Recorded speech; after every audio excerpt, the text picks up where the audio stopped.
Hello and welcome to Automate Code. In the previous two classes we have discussed how to install Windows 7 on virtual operating system. How to install Windows 7 on virtual box. We have Oracle Virtual Box, and on Oracle Virtual Box we have installed Windows 7. The reason we have installed Windows 7 on Oracle Virtual Box is because we will be installing unified functional testing, that was previously known as QTP. So we will be using QTP on virtual operating system because QTP is a costly software and it has a 31 days trial version. We will be using the trial version to learn UFT. So if you still have question on how to install VirtualBox and how to install Windows 7 on virtual operating system, I will say please look at our previous videos, and if you still have questions we can discuss those questions in the class. But for now I will be using that UFT we have installed in Windows 7. I will do some basic operations on that UFT. So those operations or those functionalities that we will be doing, they will be very basic, and I think if you even do not have any computer science background, you will be okay with those videos or tutorials. And I think if you watch the videos you will be able to learn something like some basic things. And actually in this tutorial series we will be preparing a full set of tutorials on HP Unified Functional Testing, that was previously known as Quick Test Professional, and those videos will be available in the future in our website. So I will ask you keep watching our website and our YouTube channel.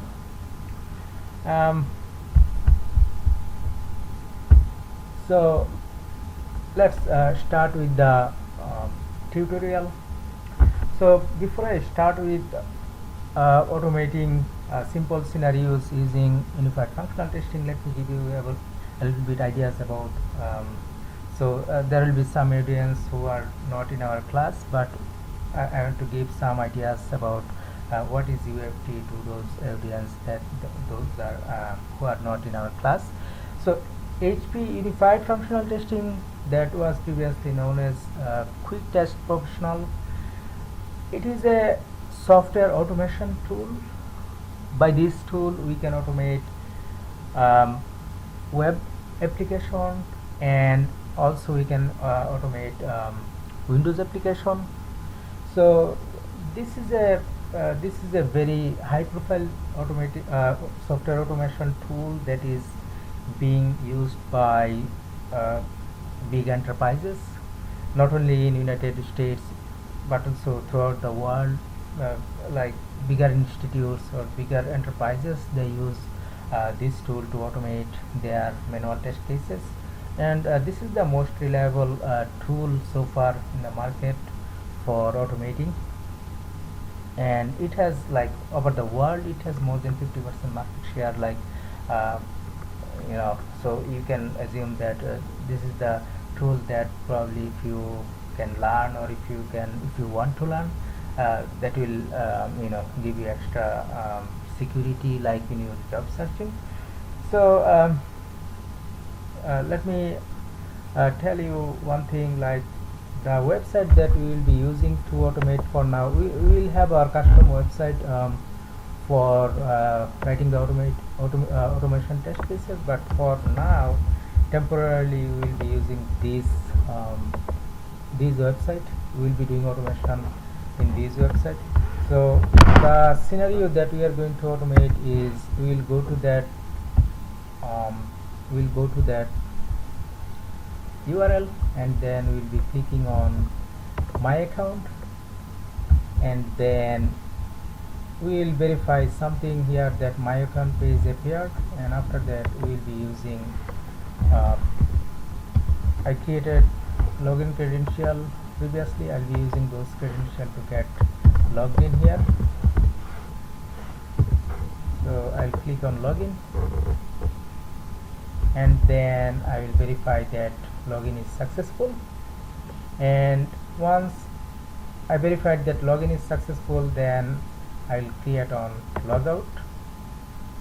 So this is the scenario that in this video we will be automate. And let me quickly write a test case or test steps, manual test steps that we will be automating.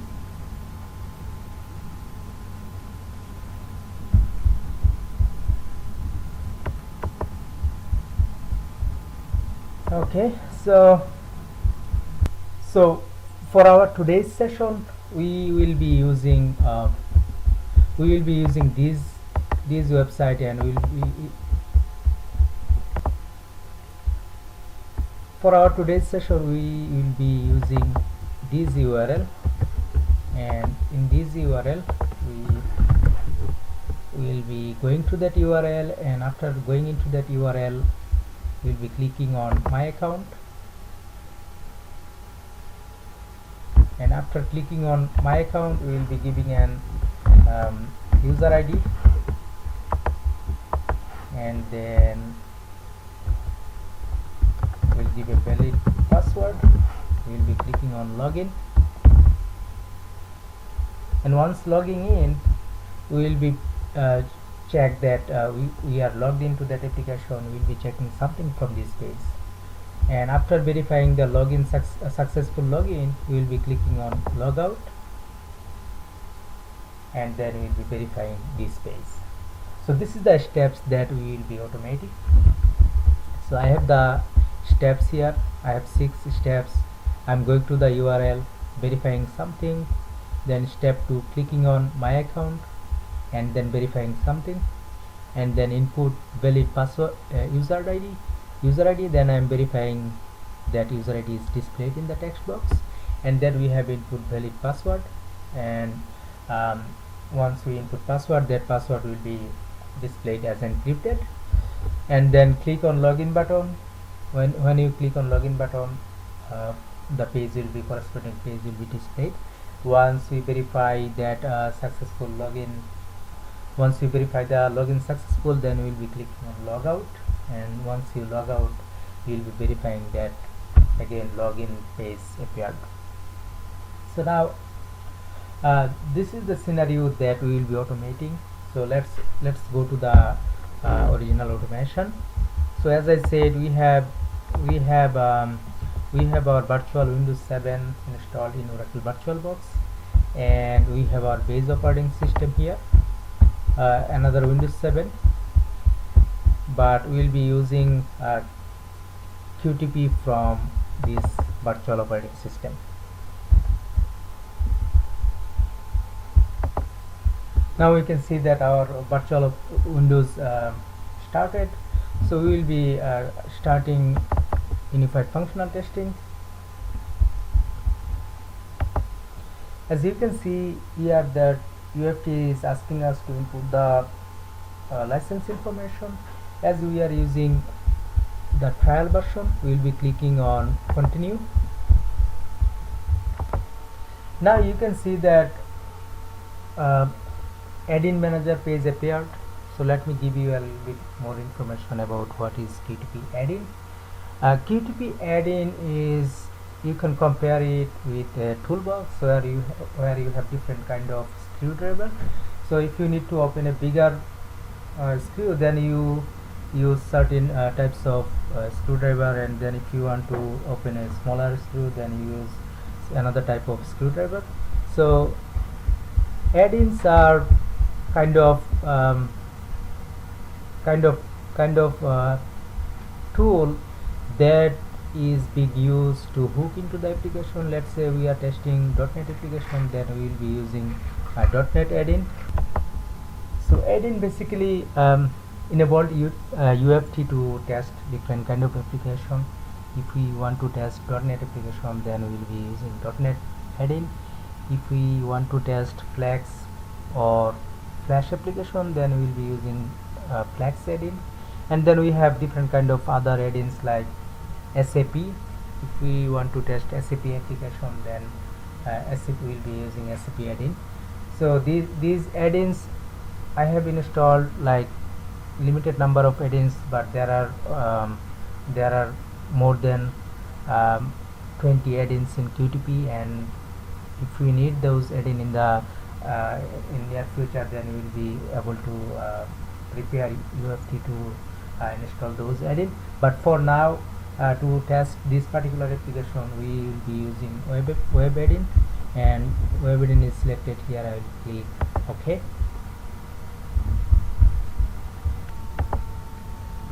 Now that our UFT has started, we will be creating a new test case, and we'll give the name of the test case like test case 1. So let me go to the virtual machine and over there. So file. Okay, before I start a new test case, let me give you a little bit more information on this UFT IDE. In UFT we have a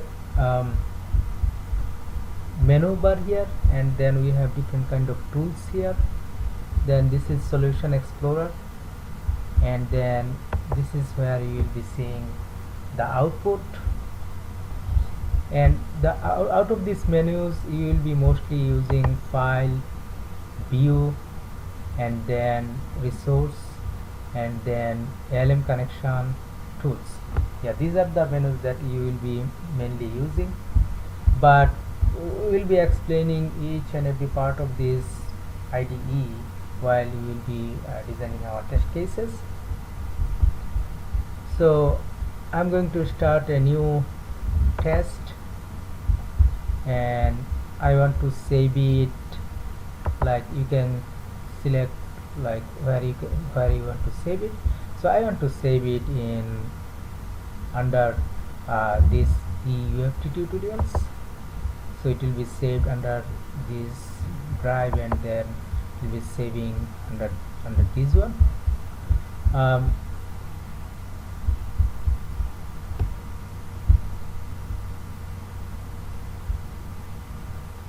Okay, I'll select that drive, and then I'll give name like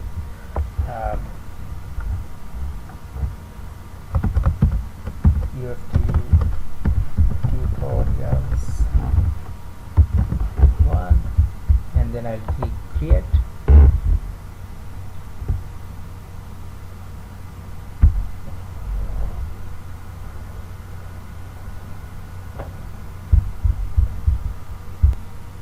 Now you can see that it has created a new test for us.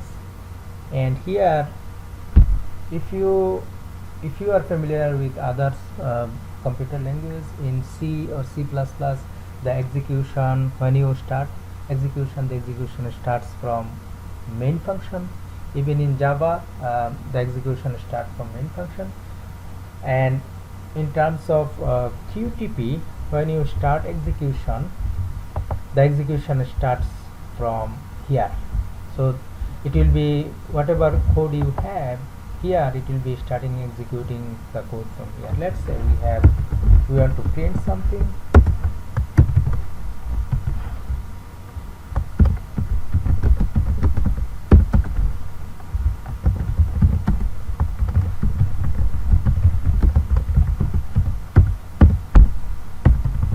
So I want to print this text in the output. Now to play this code, I will be clicking on that run button, and then here I'll be clicking on run.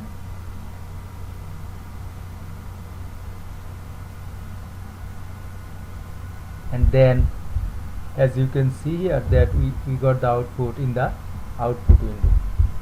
Let's say this is our output window. So you can remove that output window, and then if you want to bring it back, what you will do, you will go to view menu, and then you will be clicking on output. So while preparing our first test cases, I will be using some keyboard shortcut, or I will be using some basic things that you might not know, but I'll cover those things so that I guess that most of you will be beginners level, and I'll be trying to give as many details as possible so that it becomes helpful to you. Now, in QTP, when you start with QTP, the first basic thing is record and run. Record and run is normally you record your steps in a application, and then when your recording is done, you play it. So we will start with basic record and run. So to do record and run in UFT, the first step is, if you can see that record menu here, if you click on that record, and then you will get record and run settings. So I'll click on that record and run settings. Here you are seeing that we have web, and then we have Windows application. Sometimes you will see some other tab here like SAP or some other add-ins. Sometimes they appear here. So as we do not have installed SAP or any other add-in, we are not seeing them. And at the moment we are going to start automation on web-based application. Now you can see there are two radio button here. It is saying record and run test on any open browser, and the second one is saying open the following when a record and run session begins. So what this two radio button does, if you select this one, record and run test on any open browser, then it will, if you have a browser opened, it will be recording on that browser. If you start recording, it will be recording on that browser. Let's say you have Internet Explorer open. You have Internet Explorer open, and then in QTP you have this setting record and run test on any open browser, and you select OK. Then if you click on that record button, if you can see that red circle here, if you click on that one, it will be start recording, and then whatever you do on this website, it will be starting it will be recording those steps. Now this is one record and run settings. For now we will be using this second recording options, where we will be giving an URL, and we will be when we will click on record button, it will be starting that URL, and we will be perform our steps on that URL. Now the URL that we are going to work is on this one, store.demoqa.com. Now let me put that URL here. The URL is store.demoqa.com, and as you can see here, that browser, we can specify what browser we want to record. So for now we will say we will be recording on Microsoft Internet Explorer, and then here you can see that do not record and run on browsers that are already open. If you have that checkbox selected, then if you have any browser opened, if you have any browser already open, it will not be recording on that browser. So we will be closing all the browser before we start recording. So now that we have set up, we will be recording on a web application, and then we have selected open the following browser when a record and run session begins. We are telling UFT when record starts, you start this browser on Microsoft Internet Explorer, and then we are also saying if any browser is already open, do not record anything on it. Then we will be selecting apply, and then we will click OK. Now once we have that set up, we will be clicking on that record button.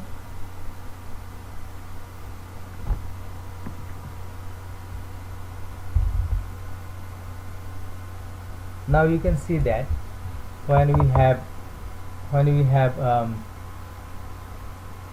have selected record, it has started that URL. So I will minimize that, and we do not see any step so far. So I will go there, and what I will do, I will be clicking on that my account. Okay, let me click on that my account.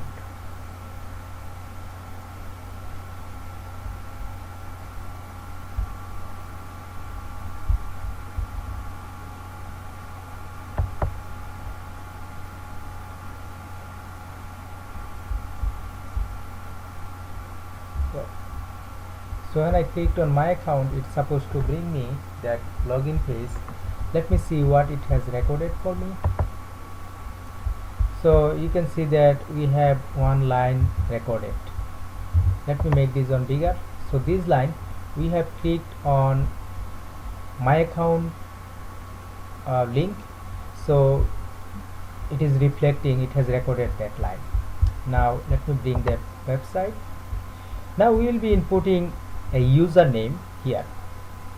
So let's say we are inputting automate code, and let's see whether UFT was able to record it for us.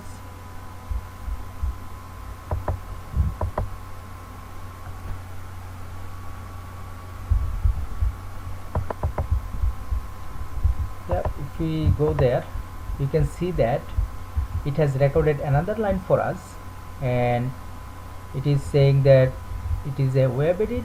Normally text box is recognized as web edit in UFT, so it has input automate code in that text box. So let me go ahead one more step. Let me input a password in this field. So I have password capital L as Larry, 12345. You can use that URL for you. You can use that password for your testing purpose. So the password is L12345. Now, if you go back to your UFT again, you can see that we have our third line recorded. In the third line, we are inputting a password. Now, if you look at here, the password we have input L12345, but it is coming here as an encrypted value. So the reason it is coming as an encrypted value is it is automatically doing that encryption, because the password here is coming as encrypted. Now the next step, according to our test case, is we have performed step 1. We have navigate to that URL, and then we have clicked on my account. We have input an user ID, and then we have input a password. The step 5, we are going to click on that login button. So we are now clicking on that login button.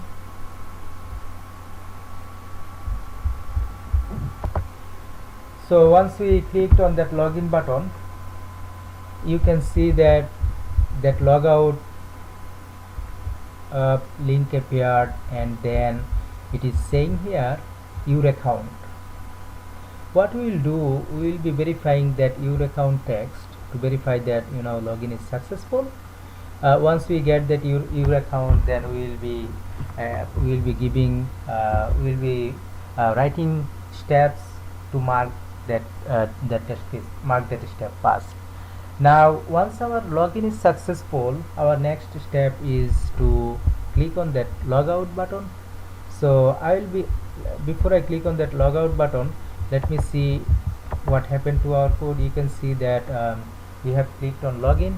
So another steps have been added here where we have clicked on login. Now if you go to the application, now if I click on logout button, again when I click on logout button, it will be logging out, and then the login page, it will be bringing us another page with the where we can input login credential. So once we get that page, then we will be verifying something from that page, and then we will be marking our whole test case as a passed one. So when we are in this page, after logging out, we will be verifying something from here to make sure that logout operation is successful, and um, once we get everything, then we will mark our test case passed. Now if you go back to the code, see, we have clicked on logout, and this step is being reflected here. Now like this test case, we have 6 steps. All of the steps we have recorded, and now you can see that we have different kind of icons or tools here. We will be introduce ourselves with the tools, but for now, to stop recording, can you see that stop button? I will be clicking on that stop button. Okay, now that we have recorded the whole step, it is we will be playing whatever we have recorded. Before we start playing, let me close this browser, and then let's say you have these steps, and remember we have typed these steps in the beginning to print something in the output. So before I even start playing this code, if you want to play this code, you will have to click on that run button. Let me save everything, and then we will be giving more description on how this record and run is working, how the code is actually working. So let me play whatever we have recorded. So when I am playing, it's supposed to start that browser again.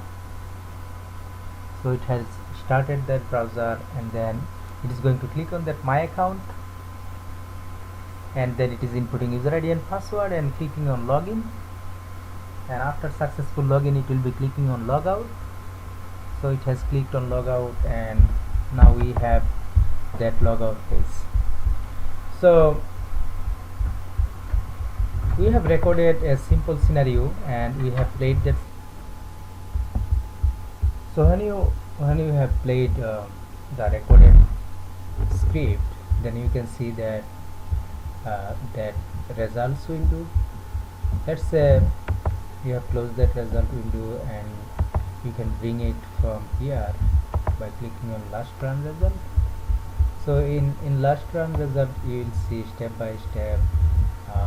You have clicked on my account, and then you have input user ID, then you have input password, and then you have input login, and then you have clicked on login, and then you have clicked on logout.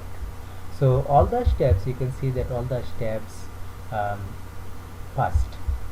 Now let me do a simple modification here. If you can see here that the password is appeared as an encrypted one, instead of putting the password as an encrypted one, we will be using directly set, and then we will be giving the password as the real password L12345. Now if I play this video, let's say I'm going to play the recording again.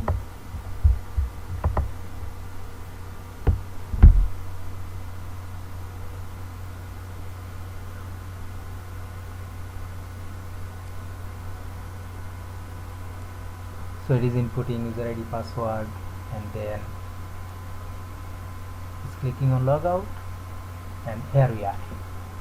So it has go through the all the steps, and all the steps have been passed.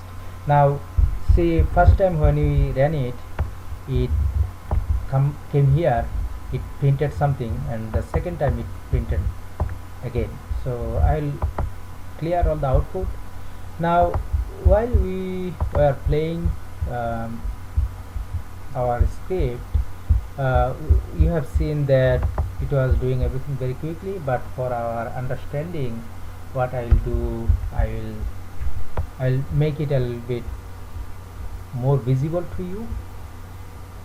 So I will copy this line, and then I will add a highlight. Yeah, and then before I click on login, I'll do another highlight. I'll tell you what that highlight will do for us. So before it click on that login button, it will be highlighting that login, and then it will be clicking on that login. So what I will do, let me play that script again.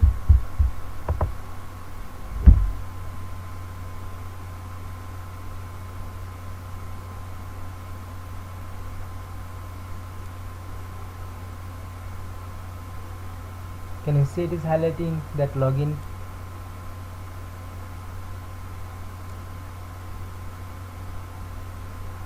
Okay, so normally what that highlight does is, let me just execute. Okay, so what I'm going to do, let me put a breakpoint here. Let me put a breakpoint here, a simple breakpoint, and then let me close all the browser, and then let me run it. I'll tell you what the breakpoint does.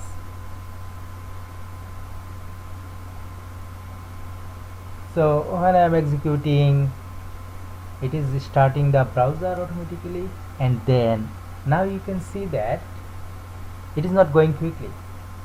It has stopped execution. I mean, it has given a break in this line number 3, because we have input a breakpoint in this line. So what we are doing in this line is, we are going to highlight that my account link. You can see that my account link. If we execute this line, it will be highlighting my account. Now to execute this line, can you see these two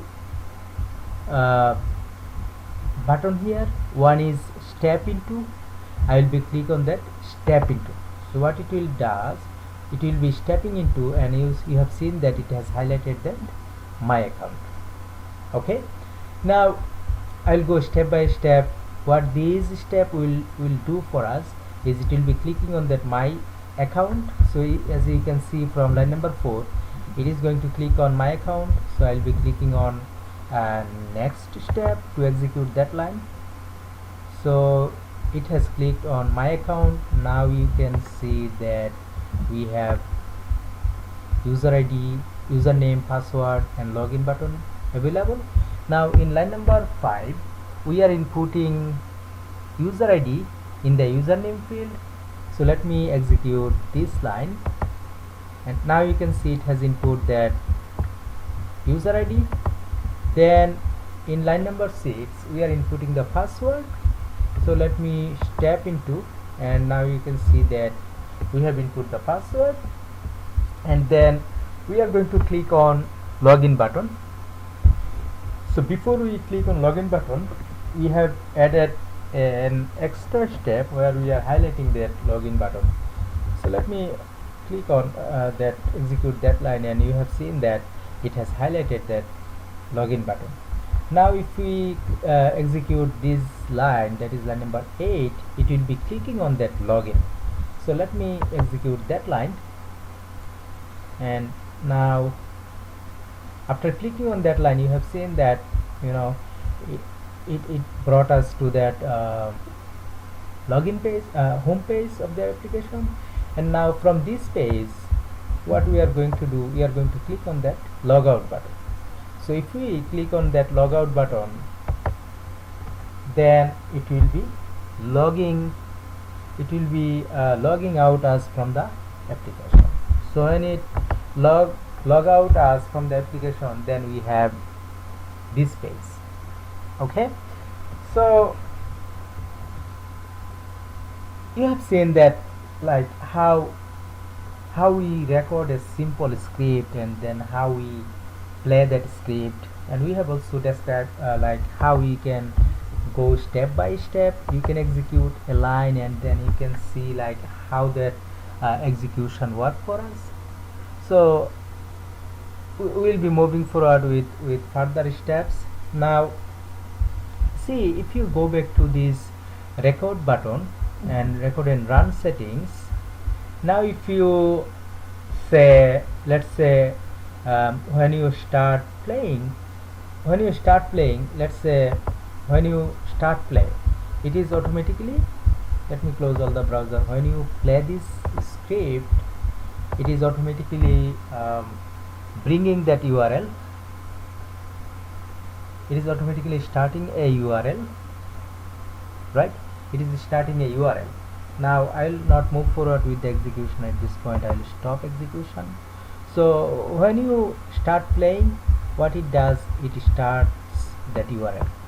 Now if you go back to your record and run settings, then you can see here that it is bringing that URL because we have given a URL here. When you start recording, it will be starting that URL. When you start playing, it will be again bringing that URL. So we do not want to bring that URL automatically.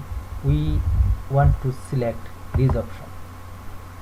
We want to select this option, and then we will see, like we are saying, record and run test on any open browser. So it will not automatically open any browser for us. So instead we are saying record and run on any open browser. Okay. Now let me finalize everything. Let me copy this URL. Let me close it. Now if we execute this script, let's see what happened.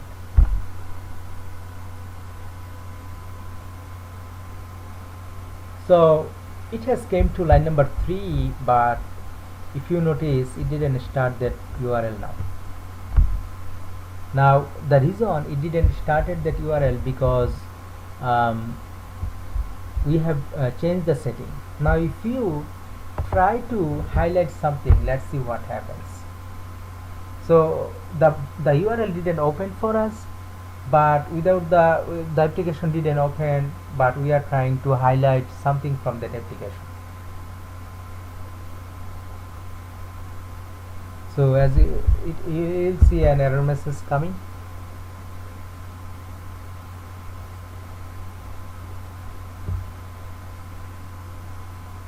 So it is taking a little bit longer time to give us that error message. It is because of settings. We will be discussing like how we can minimize that time. Okay, so now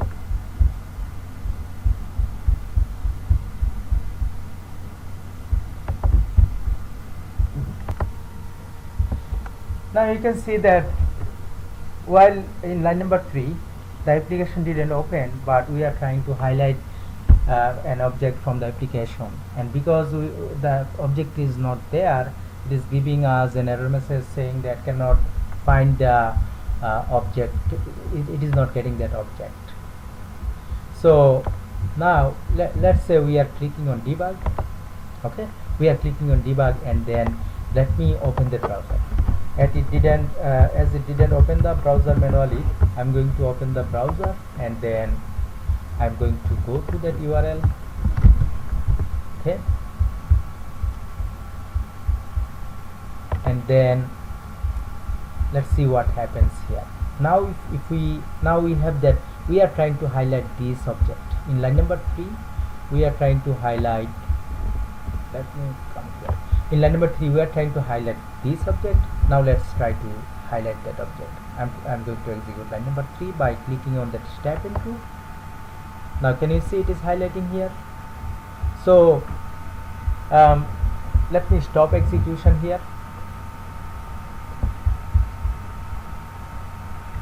Now initially when we start playing this script, it didn't bring that browser. It didn't open that browser. And before, let me remind you one other thing.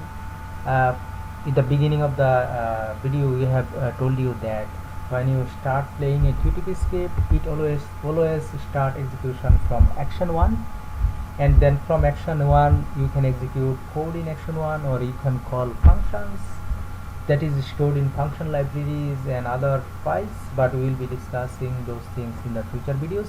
but for now uh, we have learned that when you start execution, it starts execution from action 1, and we have seen that when we had that record and run settings, we had this option, it automatically started the browser, but when we changed that these options to here, it didn't started the browser. Instead, if we open a browser manually, and when the browser is there, it was able to work with the objects.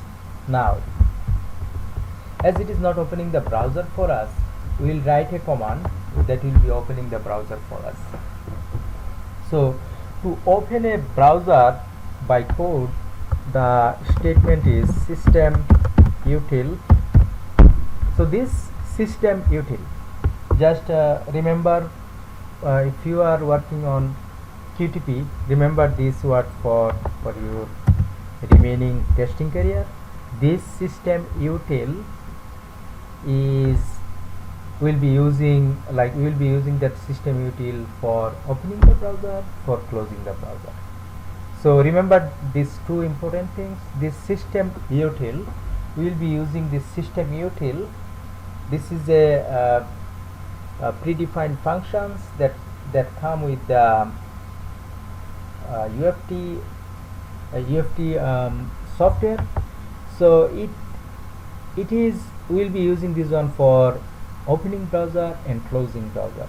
So if you click on dot here after system util, now you can see that it has some method that we can use with this system util. Now to open a browser, we will be using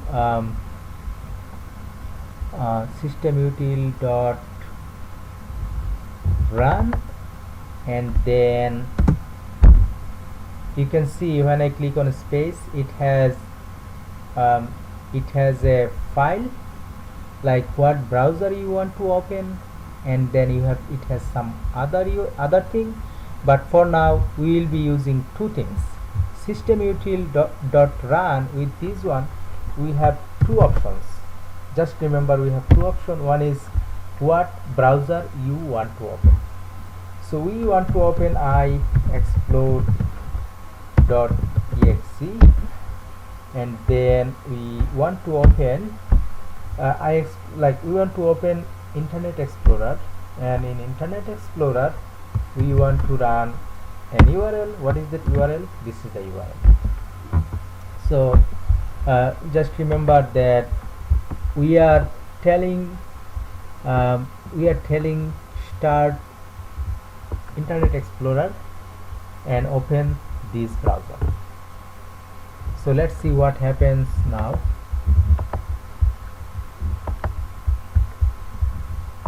We execute it.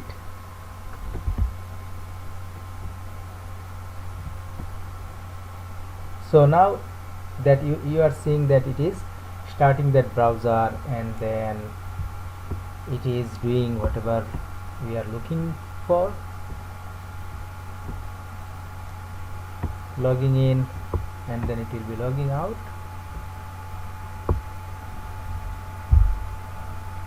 Okay, now let me put a breakpoint on line number 2 and then start execution.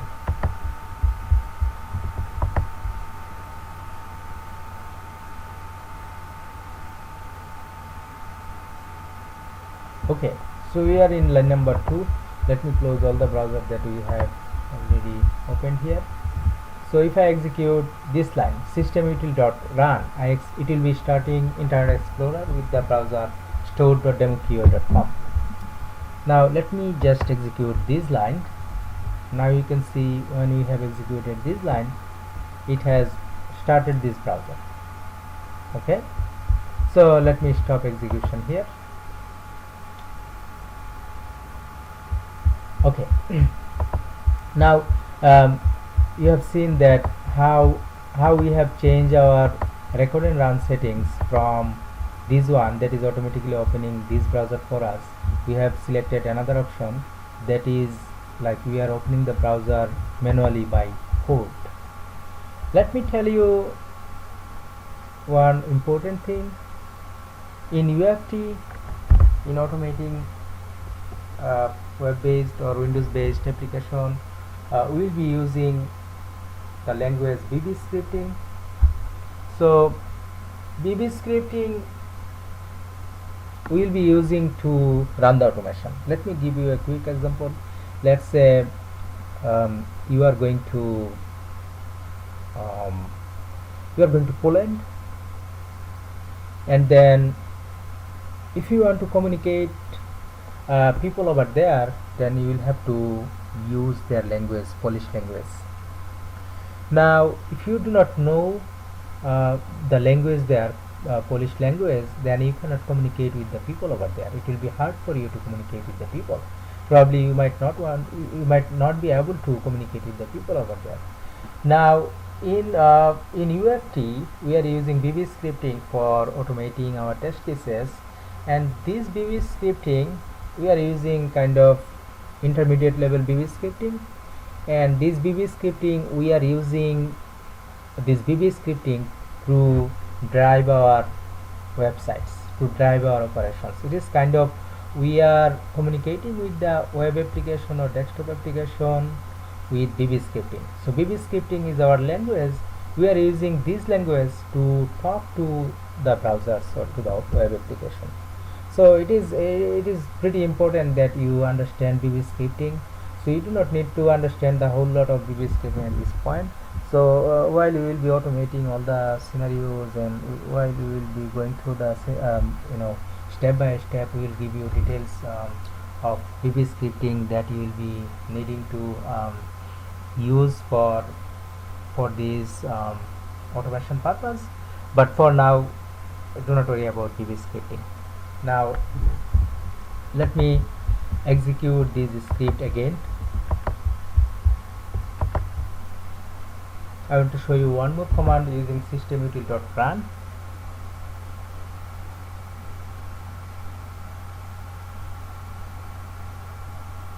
Okay, it is clicking on my account, and then it is going into login, and then it is logging out, and then after doing all of the operations, you can see that browser is still opened over there. So we do not want to, once it has done the execution, we do not want that browser to be opened. So what we want here, we want to put another command, systemutil dot close process by name. Can you see that function, systemutil dot close process by name? And we want to close the process. What process we want to close? Again, it is a iExplode process. Now see, I'll say I'll be closing iExplode.exe. Now let me show you one thing. How do you know that we will have to close that iExplode.exe?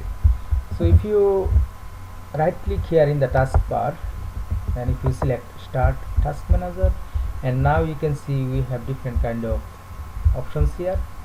If you look at the processes, we have applications like we have Internet Explorer opened with this website, and then we have unified functional testing. These two applications is running at this moment. But if you look at the processes, then can you see here iExplode.exe? Now this is the process that we are closing by that statement.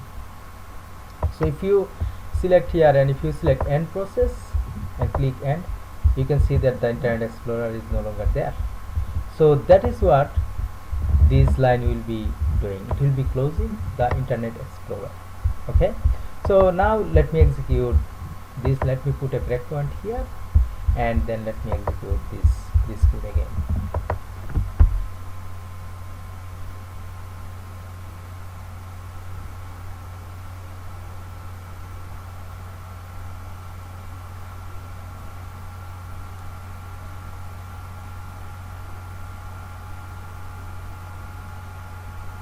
Okay, it is logging in, then it will be logging out. Okay, so it has logged out, but you can see that this page is still there, and we are waiting on line number 10. where we will be closing that I explore. So let me execute this line and let's see what happens. So when I execute this line, you can see that Internet Explorer browser is now closed. Okay, so for now, if you go to the action and if you remove that breakpoint and then if you run this code,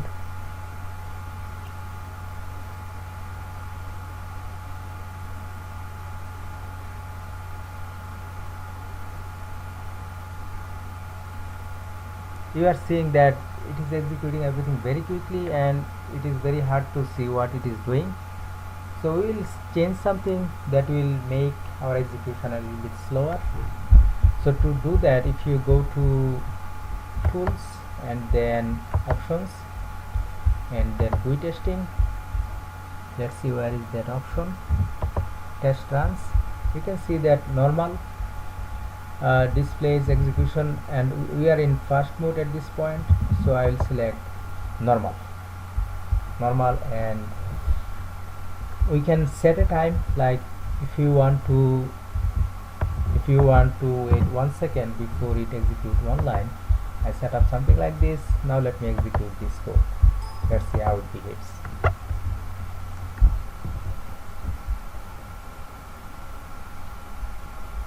Now you can see that it is going step by step. It is waiting a little bit. I mean, it is moving slowly. Okay, you can see that yellow marker where it is executing and it is waiting every time 1 second. So we have made the execution slower. So to do that, like it was executing too fast and we are not able to see what it was doing.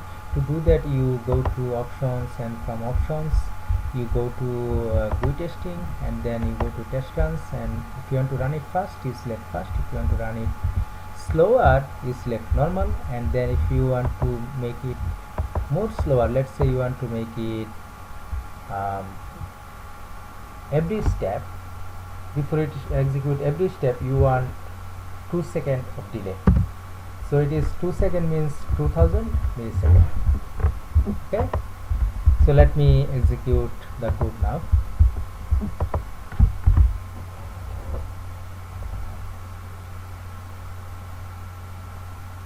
So every step it will take 2 seconds before it execute a step. You can say see that we have made the execution pretty slow now.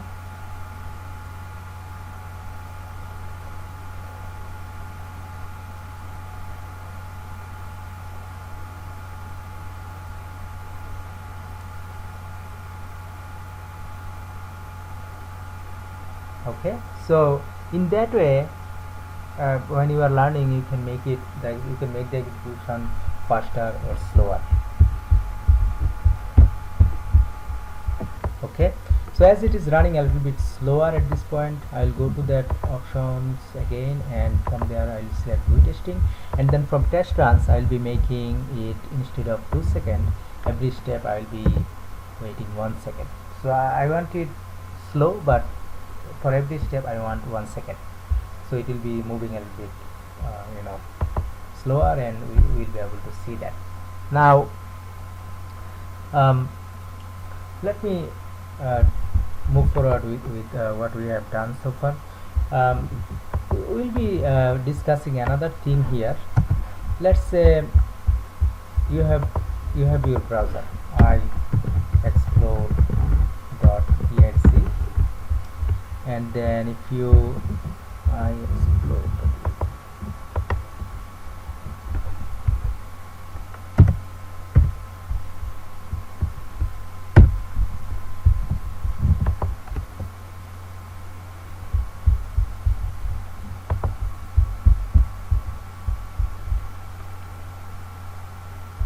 now if you somehow if you make this window smaller, and let's close it, and then let me start it again. I explore. So I don't want to every time type it and bring it, so what I will do, I'll bring it in my taskbar. Okay, now if I start that browser, you can see that it is starting in smaller size. So sometimes it makes hard to see what is happening. So now if I execute this code, you will be seeing that it is starting the browser in smaller size. So it is starting the browser in smaller size. Now let me do something where it will be starting the browser in bigger size. So what we will do here, we will put comma, comma, comma. So there are two more values that we are not giving any value at this point, but the third value will give another value 1, 2, and we will give 3 here. What does this 3 will do? It will be starting the browser in full screen mode. So what does this 3 do? It will start the browser in full screen mode. Okay, you can see that whatever you start with that single quote, it will be comment. Comment means it will not be executed. Okay, now let me do one thing here. Let me put that here. Okay, and for now let me do not worry about this. If I execute the code now, let's say if I execute, I'm going to execute this code. So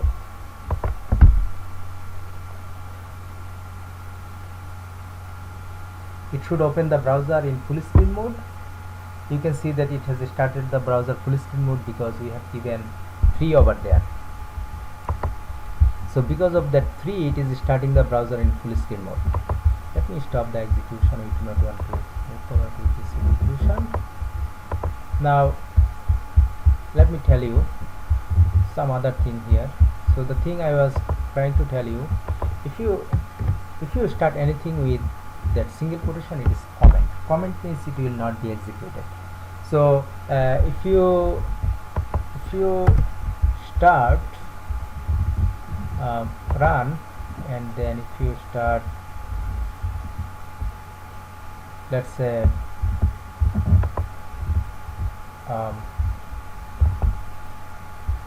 run from step. So let me put a breakpoint here, and if you right click here, and then if you say run from step, so again it will be starting. If you say run from step here, it will be starting execution from here. If you say run from here, it will be start executing from here.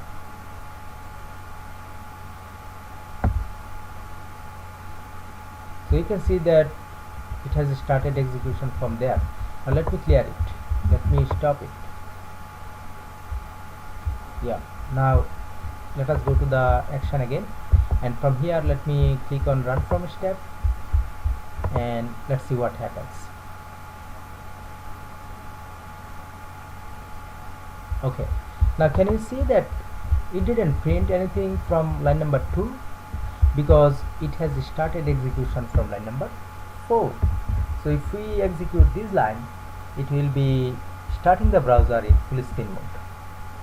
Okay, now let me make the browser in lower, and then let me stop the execution, and then from there let me remove this bit of code. Okay, now let me start execution again.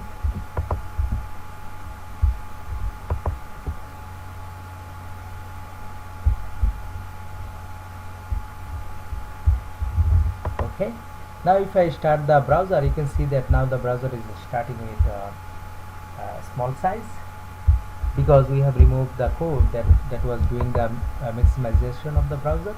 We will put that code again over there.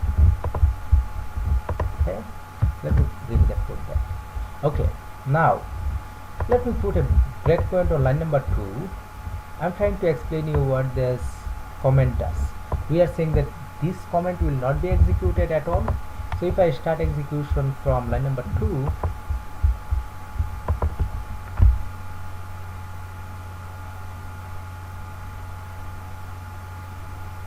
Okay, now if I step one line into,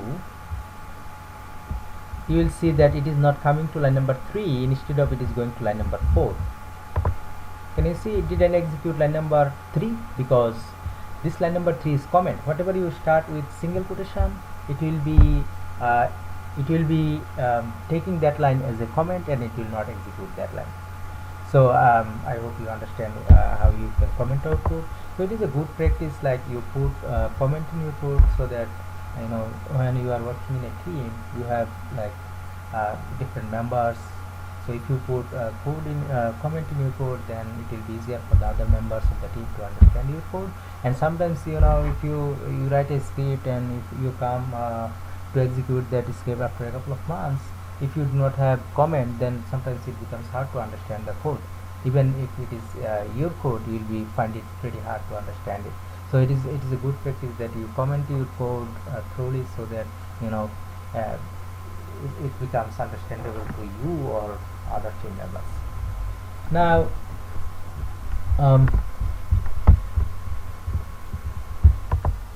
so far we have learned how to record and play recording. We have learned how to change the record and run settings from here to open browser, not automatically, but opening browser by systemutil method. And then we have learned how to open browser in maximize mode. And then we have learned, like, when you are using systemutil.run, we are using like what browser we want to open. If we want to open Internet Explorer, then we give iexplore.exe. If we want to use Google Chrome or Firefox, we can open it in putting the corresponding exe file here. And then the second parameter, we are saying the URL that we are going to open. And then we have another value here, that is that will be what that will be doing is it will be opening a browser in maximize mode. And then we have learned a statement here, that is highlight. Like, before you do anything on an object, you can highlight by using this one. And then we have learned like how you can close browser by your by statement. Now let me tell you one thing here. Let me put a breakpoint in line number 5, and then let me start execution.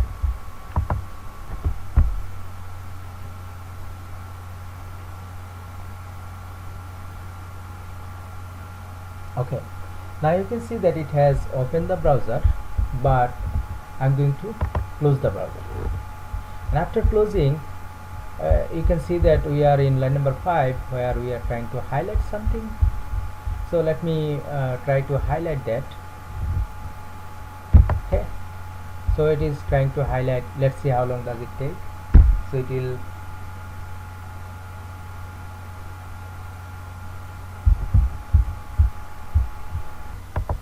now you can see that it took pretty long before it displays this message. So what I'll do, I'll click debug, and then if you go to settings, and from settings, if you click on run, you cannot edit it at this point, but let me repeat the step again. So I'll stop execution, and after stopping execution, I'll go to settings, and from settings I'll click on run, and these object synchronization timeout, I'll make it, let's say I'll make it 5 seconds. Okay, and then what I'll do, I'll click apply, and then I'll click OK. Now I have a breakpoint over there. Let me start executing.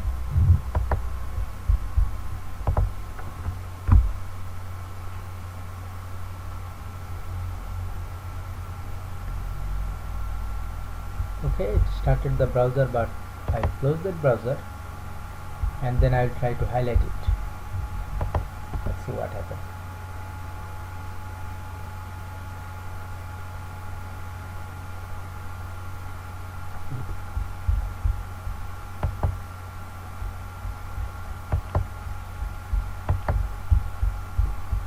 So you can see that this time it appeared pretty quickly, like this error message. It appeared pretty quickly because we have changed we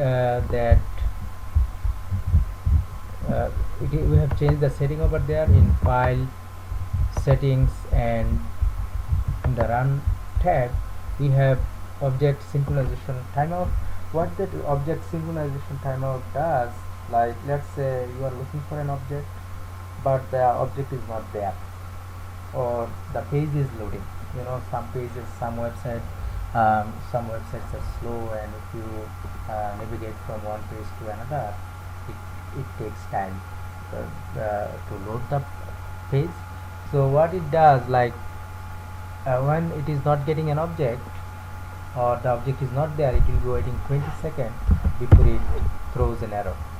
So we will keep that setting as it is, but I'm just trying to show you how you can change that settings, where you can change the settings of that object synchronization time. I'll keep it 20 seconds for now. In the beginning of the tutorial, we have said that when we will be navigating to this URL, let's say our URL is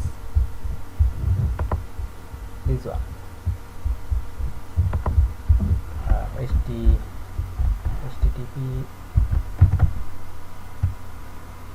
store.demoqa.com. So let me go to this URL, and then let me do one thing. Let me make it as a bookmark so that I don't need to type it again and again. So what I'll do, I'll click Alt key. I'll be clicking on Alt A to bring the favorites menu, Alt A to bring the favorites menu, and then I'll be selecting Add to Favorites bar. Okay, now you can see that online tools QA, it is there in our favorites bar. Okay, so to do that, I have selected, like you can do another thing, alter tools, and then from there, actually from view, and then from here you can say view the menu bar, then the menus will be available. So it is over there. If you go to toolbar, if you deselect that one, the menu bar will be gone, and if you want to bring that back, you'll have to bring the menu. If you click on Alt, then your menu will be visible, and from your menu you go to tools and you bring your menu bar back. Okay, so again it is like, if you from your view menu, if you unselect this one, your menu bar will be gone. If you click on alt key in your keyboard, it will bring you those menu. Or you can do one alternative, you can press Alt B, and then you will get that view menu, and from view menu you can bring that menu bar back. Right, now we told in the beginning that when we are navigating into that URL, to make sure that we are in the right page, we will be verifying something from this page. Let's say when you bring that URL, you got these element. So how you can verify these element? So to verify these element, we can verify it in different way, but for now let me introduce you with checkpoint. We have different kind of checkpoint. Checkpoint basically is used in QTP to verify something in the screen. You can verify text, you can verify object properties, you can verify image, you can verify different kind of things by checkpoint. Normally in the beginning we learn checkpoint, and while we will be doing the actual script, we will use our other logical statement to verify something from the screen. But in the beginning, let's try to get a little bit knowledge on what is checkpoint. So we are saying that when we are loading this URL, let's say we are going back there, and we have already made that URL as a bookmark. Let's see where is that bookmark. So online store QA, when we go to that site, you can see that it is appearing here. Now we want to verify something. We want to verify something from this page to make sure that the website loaded properly. In automation, if the test case requires you verify these things, all of the things, then you verify all of the things. If they do not mention anything that what to verify, then you verify something that is pretty common, or you verify something that is an important element in the page. Let's say we are trying to, when this website is loaded, we have here these tools and this gear here, and then we have my account here. So what we will do, we will be verifying this my account. So to verify that my account, actually we are verifying that my account to make sure that the website loaded properly. Now to do that, we will be inserting a checkpoint here. So the checkpoint will be where, when you have bring that URL, when the website is opened, then you can have the checkpoint, right? So let's say we want to input a breakpoint here. We want to input a checkpoint here. We will be keeping the cursor over there, and then we already have the page where we want to input the checkpoint, and then we will go back to the QTP, and then we will click on record. Now when you click on record, you are getting this little toolbox here.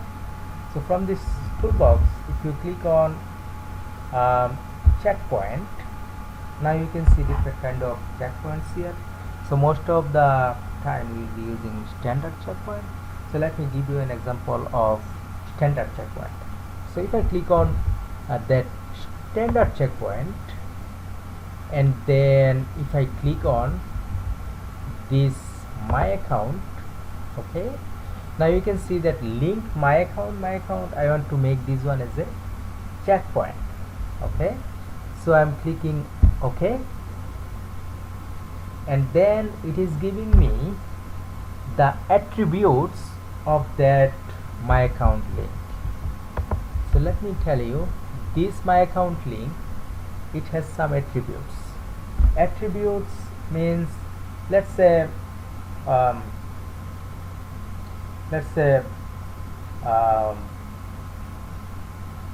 we can explain attribute. If you say, okay, you have a car, so how do you identify your car? Let's say there are two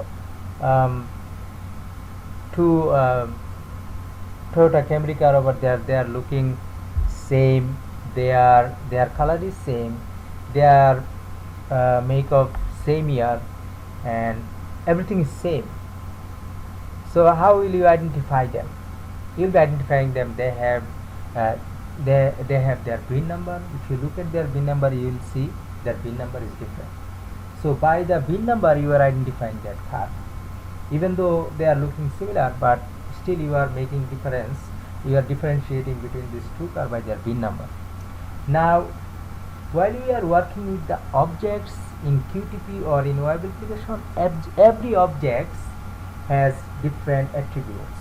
Like a car has a VIN number, it has its color, it has its model, it has its different kind of like sunroof, moonroof. It has different kind of attributes like LED light, or it has automatic hood, or it has automatic what is called automatic brake, different kind of attributes.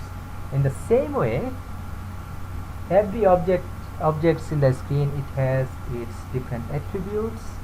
So I'm trying to give you an example. If you go back, like we were adding a breakpoint here, sorry, we were adding a checkpoint here.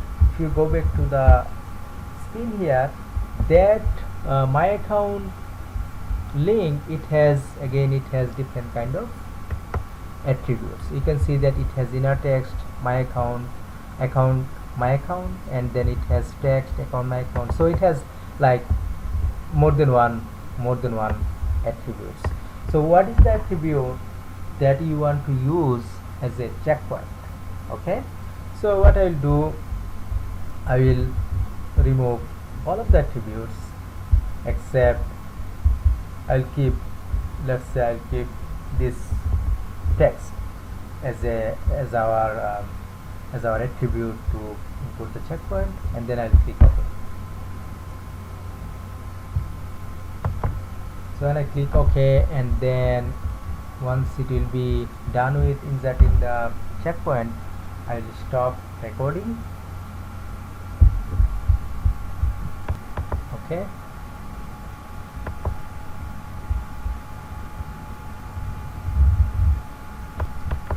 Now you can see that it has started, it has finished recording that checkpoint. I will stop recording.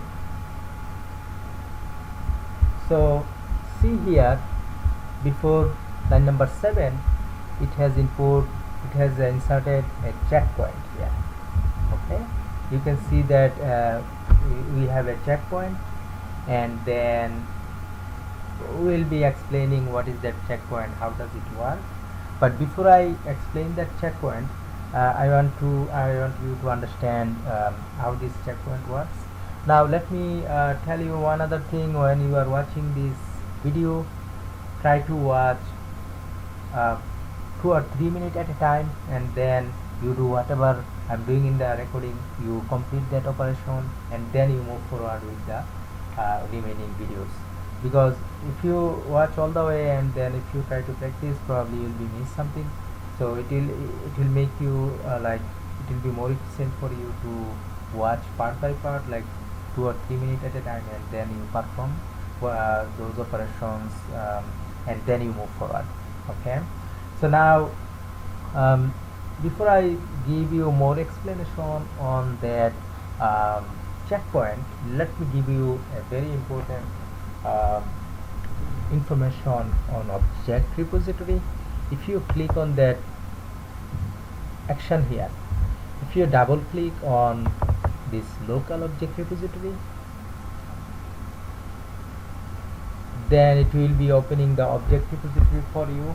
The object repository is again another very important part of TTP automation. In object repository, like when you are recording, or you can add your object in the repository. So when you are recording in QTP, then you can see that it is adding a browser, and then it is going to a page, and then it is going to a link. So it is kind of a hierarchy. If you go there, you have a browser, and then you have a page, and inside the page you have different kind of elements. So in the object repository, you will see, let me make this one a little bit bigger. So in the object repository, every test will be starting with a default object repository. When you record something, the objects that we are interacting with in the recording or in our scripts, all of these objects will be stored in that local object repository. So this is the local object repository that comes under action, and then in this local tab. So in that local object repository, you can see that we have this online store tools QA. So if you click on this one, you can see that its name is online store tools QA, and its class is browser. Okay, its class is browser. So we have a browser. So if you go there, we have the whole thing is called browser. Then if you come here under browser, okay, inside the browser, you can see we have this one, and this one. If you click on one of them, now if you minimize it, we have only the browser. So inside the browser, that plus means it has something inside it, under it. Okay, that plus means it has something under it. So browser is the top in the hierarchy level of the objects. Inside browser, everything else is inside browser, under that browser. So you can see that the upper level object is a browser by seeing the class here. Okay, the class is browser. So browser is the biggest object, and this is the name that it is automatically recorded. Now if you expand that browser and then click on something under this, if you click on this one, now you can see that this is a page. So this is the page. As I said, browser is the top in the hierarchy level of the objects, then under browser there is a page. Now inside, if you go there, let's say this is your web application. Now let's go to this page. Okay, if you try to highlight it, can you see that it is highlighting? Let me do it again. So I have pointed the cursor over there, and then I'm clicking on that. Can you see highlight application? I'm clicking on that. So this is the page. Now how do you know that it is a page? If you look at here, class page. Okay, so inside that page we have our objects. Okay, we have different kind of objects. Let's see what is their objects. If you expand that page, so first the upper level object is the browser, the other object is the page. Now if you expand it, can you see account, my account? Okay, now account, my account, what is the type of that object? Now if you look at here, it is a link. Okay, it is a link. Now if you highlight that link, can you see that it is highlighting that link? So again, that link that we are interacting with is the elementary objects, and then these objects is being contained by the page, and then that page is being contained by the browser. Now as I said, like when I was comparing the cars, like each of the car has its attribute that is used to differentiate that car from the other car. Now if you look at that link, okay, if you look at that link, it has some attribute here. Let's say a car has a VIN number, but that link that we are using, it has an attribute called text. What is the text? Text is this one. Okay, text is this one. Now you can see that it is highlighting that link. Now let me do one thing. Let me change something here. Let me remove a T. So I am removing T. I am making it account my. I am removing the T at the end, and then let me try to highlight it. So it is still highlighting. It is still highlighting because of some other attribute. But let me modify the attribute. So if I remove that one, I can remove that one, and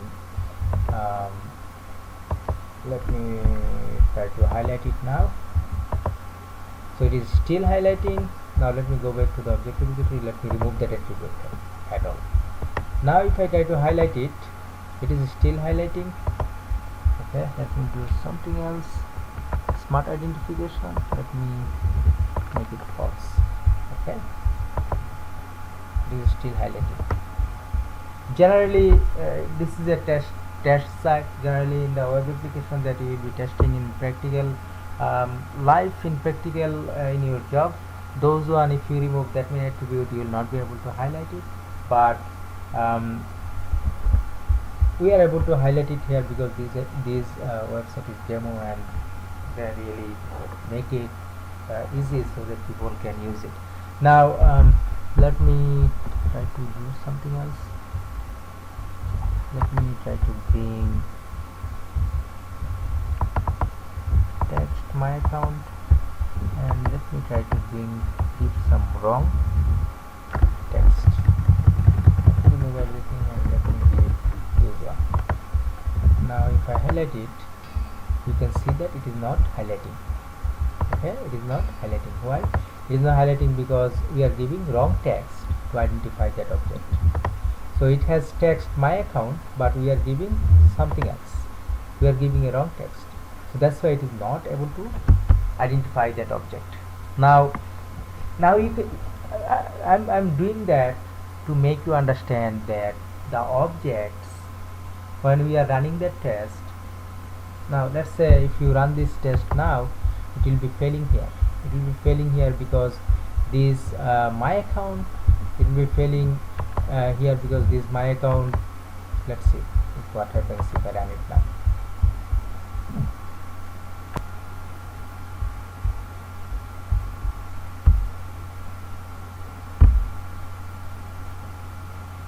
So it has started the browser, and now it is looking for that checkpoint where we are trying to verify that my account link. But let's see what happens here. I'm sure it will be giving us an error message here. Now you can see that it is saying that cannot identify that object account my account of class linked. Verified that these objects properties match an object currently displayed in your application. So it is not able to identify that object. So what I will do, where is that? If I click on debug, so it is failing in the checkpoint. So why it is failing? Because if you go there, if you stop it, and if you go back to your object repository,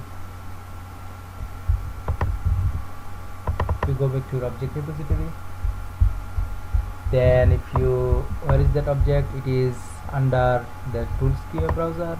Here it has, we have given it a wrong text. That's why it is not able to identify that object. Now how you can correct that problem? So what we will do, we will select that object, and then can you see that update from application button here, update from application? So we are focusing on that object. See, we have wrong text here, okay, and then we are focusing on that object, and then we are clicking on update from application, and then we will go there and click on that object, and then we will be clicking OK. Now you can see that we have right text. Okay, we have bring right text. Let me close it and let me run it again. Before I run, let me clear everything from here.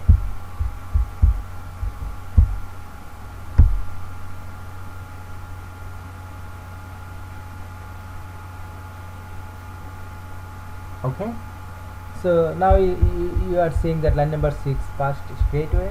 It was able to check that checkpoint. Now if I go through one more step, it will be highlighting that object. So everything is good, but previously you have seen that it was not able to go through that step, and it was failing here. It was failing here because whatever objects we are accessing here in action 1 or in our scripts, all those objects are stored in that object repository. In the object repository, again, the objects are stored with their VIN number, with their text, with their color, with their all kind of attributes.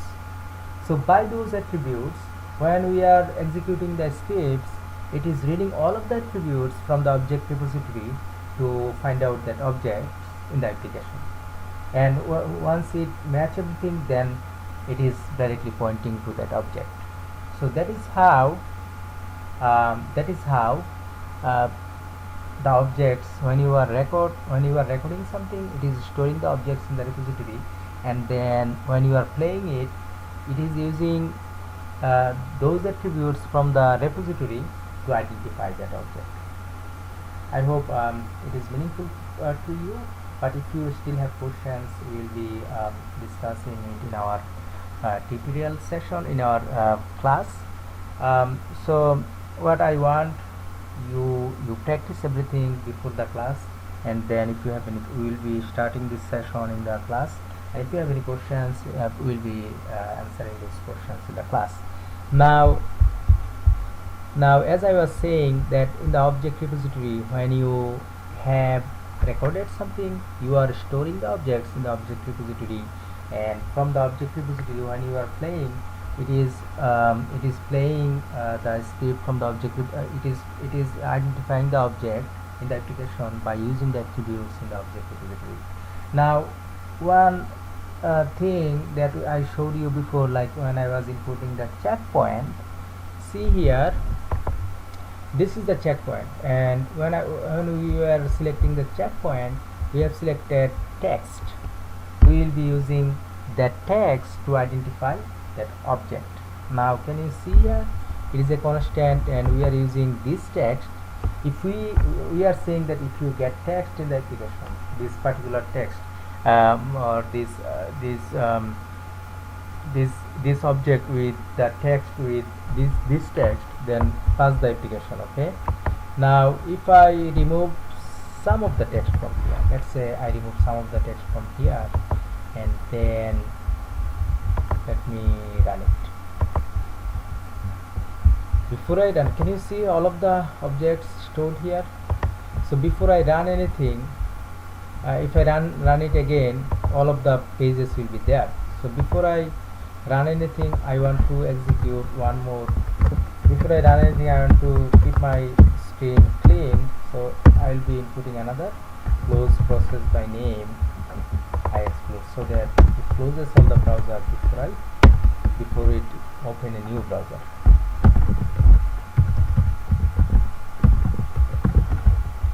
Okay, so if I put a breakpoint here and run it,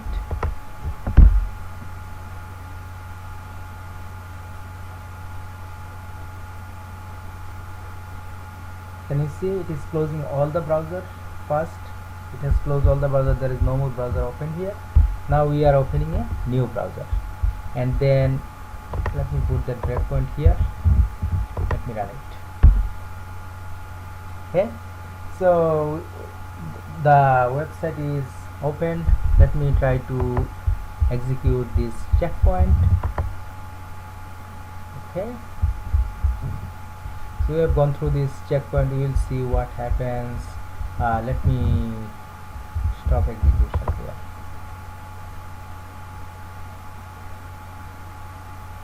Can you see that standard checkpoint my account is failed?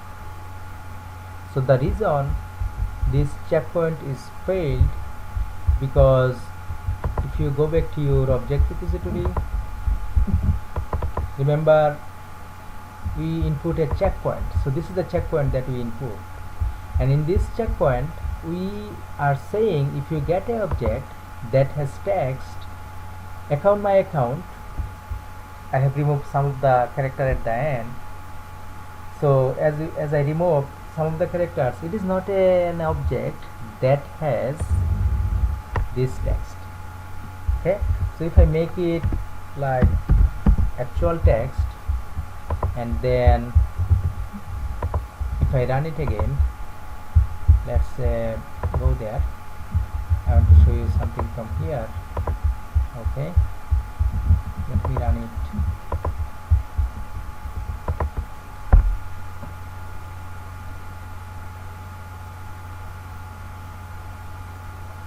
Okay, now as I said, when I will be executing this line, it should close that browser.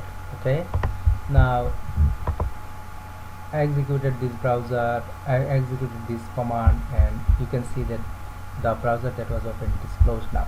Let me execute it. Now let's see what happens with this checkpoint now. Okay, so if I execute this line, now you can see okay, it is logging in.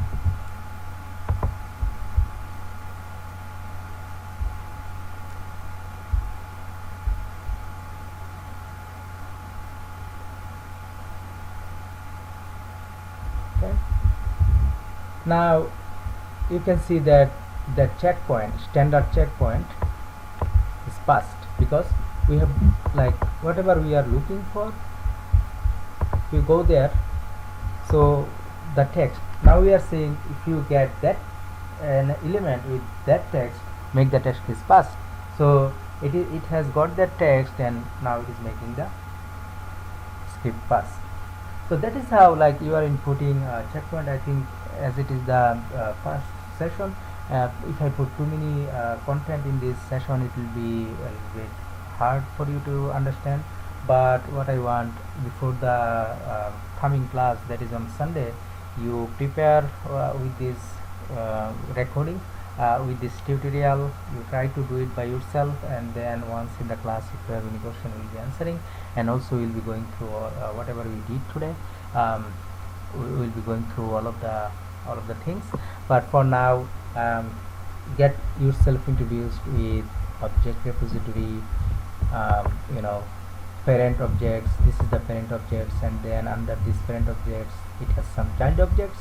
So this is a child under this parent, and under this phase we have elementary object. So these things, and then we have discussed a little bit about checkpoint, and besides checkpoint we have discussed different kind of things here. We have discussed how you can use breakpoint, how you can use debug when you are executing the script. We have discussed how you can execute the script from a particular line. So what I will say, go through the recording, go through the tutorial multiple times, and then in the class, if you have any questions, we'll be discussing it, and we'll be moving forward from there.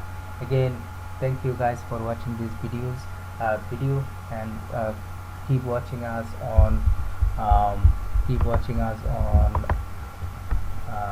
automatecode.com.